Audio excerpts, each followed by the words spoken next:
Hey. You got to break down for us who went with the ones at quarterback and just how all the quarterbacks look today, please. Yeah, we went ahead and started Cole today because Ty went last week. I think before the scrimmage, we really set it out to where it would be exactly equal.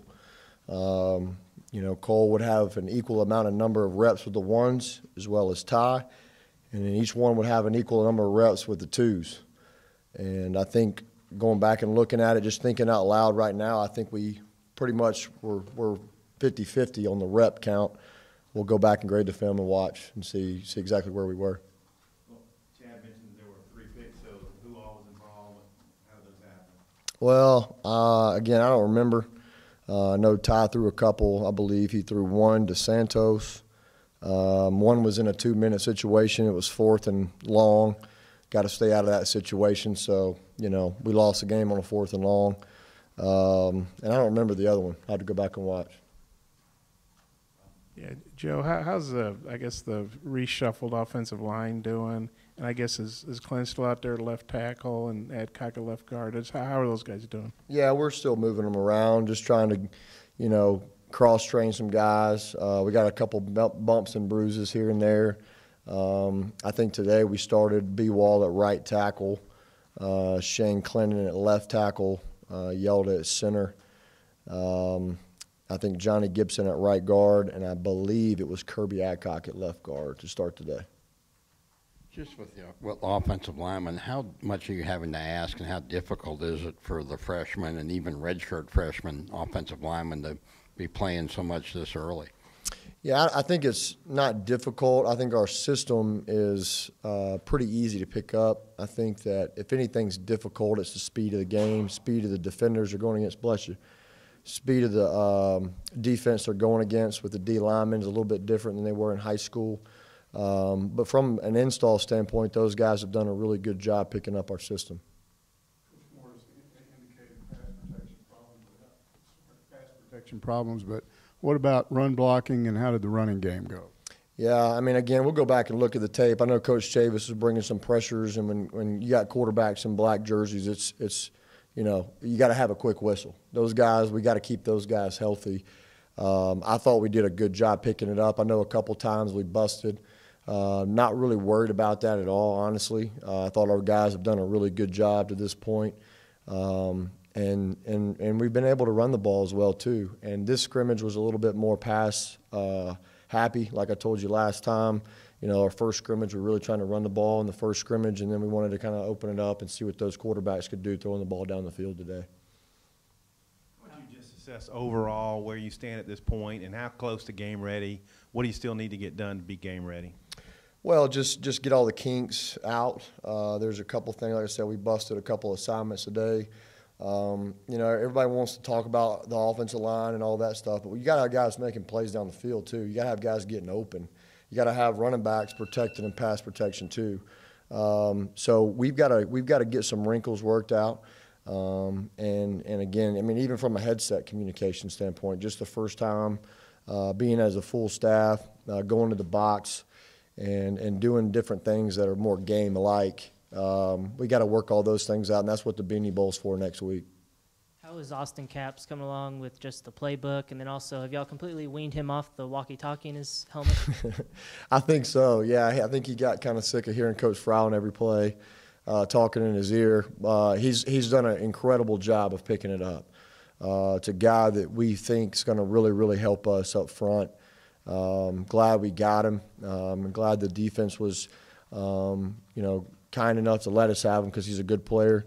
And we appreciate that, and I know Coach Chavis and Chief and the boys, they want us to have a good team, and they thought that he could help us a little bit better on offense, and we appreciate that. But he's done a really good job. He's really worked on it, and he's really studied, and he's come a long way since he first started.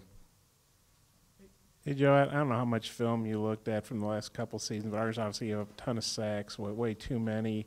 Especially with the offensive line being hit pretty hard with injuries. How do you feel about you guys reducing the sacks? And maybe how can the scheme getting the ball out faster maybe help in that regard?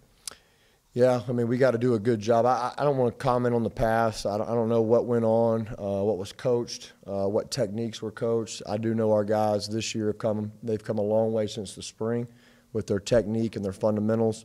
You know, from a schematic standpoint, when, you know, you're getting pressure, you got to hold up. And like I said, it takes everybody. It takes wideouts getting open versus man coverage. It takes running backs picking up a blitzing linebacker. And it takes quarterback knowing where the ball needs to go and getting it out of his hand. So it's a team game. It's a team effort. It's not just the 5 guys up front. I mean, those guys are doing a heck of a job and run and being able to run the football. And, again, we just got to work out some kinks, get the continuity of those guys, understanding when twists are coming and all that, how to pass all that stuff up. Do you have rough stats from the QBs today? From who? Quarterbacks? I don't. We'll have to go back and grade the film and see where we're at there. Jordan Jones is scoring, and I think Jonathan Nance. Could you elaborate on who looked good today and what you thought of those two? Yeah, I mean, again, I was way up in the sky. I think Gerard Barnes made a heck of a play. I think we hit him on the middle. Can't remember what we called, but he took it and broke a couple tackles and took it down the sideline about the 30, 35-yard line. So he did a really good job on that play. That's one that stood out. I know Jared Cornelius yesterday made a good play to open up practice, and those are the guys just past 2 days that have really, you know, made some plays down the field. Chadson, maybe the running backs are feeling a little too good about themselves. Maybe you guys have praised them a lot in camp, and they had a little bit of a slow start. What do you think of the running backs, maybe how you guys handle that situation today? Yeah, I mean, they deserve it. They deserve the praise. They've been doing a really good job. They've been running the ball well. They've been protecting the ball for the most part. We've had a couple guys laid on the ground here and there. Nothing to be concerned about there. We've got to protect the football, but those guys are doing a really good job. You know, we limited a couple guys today, just making sure that, you know, we get those guys to the game. We've seen enough from spring to this point in fall camp to know what those guys can do. And, you know, we got to continue to get those guys some reps here and there, but we got to also get them to the first game.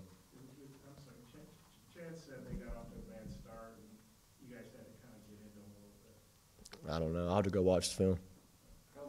With tight ends, just any of them stand out, and how's it going? Anybody picked up the time that Patton's been out as far as getting some extra reps and doing well? Yeah, I mean, it's really challenged the other guys. I mean, when you're trying to be an 11 personnel team, mix in some 12 and even 13 personnel, it makes it tough when you have 1 or 2 guys banged up. And so those guys have done a really good job picking up the slack here and there. And knowing what we're trying to do schematically and use them in different positions and all kinds of different things. You know, the main thing is when those guys go in there, we don't want to have to change what we do. We want to make sure we can still go fast and play at an up-tempo no matter who's in the game. And Grayson Gunner's done a heck of a job of learning the slot position at receiver when he's in there in 12 personnel so we can still play fast. So I would say he's really stood out. You know, he made a play in overtime 2 practices ago, I believe it was. Went up and high pointed the ball, made a great play, and you know, CJ's had probably past 3 days, probably 2 of his best practices since we've been here. So he's really picked it up. I think Patton's going to be just fine, and Cantrell's he's Cantrell, man. He's steady. He's a hard, tough-nosed kid. That I'm glad he's on our team. And he does some really great stuff in the run game, and he's really worked on his pass catching and route running. So those guys have done a really, really good job, and I appreciate those guys as well. Coach mentioned with the new 4-game rule that freshmen can play, and you know, at any point in the season, that if you were ready to play at the start of the season, he was going to. With your young quarterbacks, obviously, Cole and Ty are getting most of the snaps, but do you think about playing them early, or do you just kind of sit back and wait till as the season goes along? You know, I think you got to play them early to see what they got. You know, when we hit game 4 in the SEC West, we got to make sure those guys, if they are a guy, we got to make sure they know what they're doing. They've seen the live bullets. And again, last week they took their black jersey off, went white, and we really saw what the other half of their game is, and that's being able to run extended play. And those guys have done a really good job. They've also got 1 reps as well. We've also allowed them to get in there with some, you know, our ones and mix it up. And again, I want to go back and grade the film, but they did some really good things when they were in there today with the ones and with the twos. So we're in a situation, like what Coach said with the redshirt rule. You could play those guys early and see what they can do. But kind of like an offensive lineman, those D linemen are moving faster than high school. The secondary is moving faster than high school linebackers, and so we got to make sure we get them in there early. And if they are the guy, they're the guy. If they're not, we'll be able to still redshirt them. I love the rule. I love what we're allowing them to do and really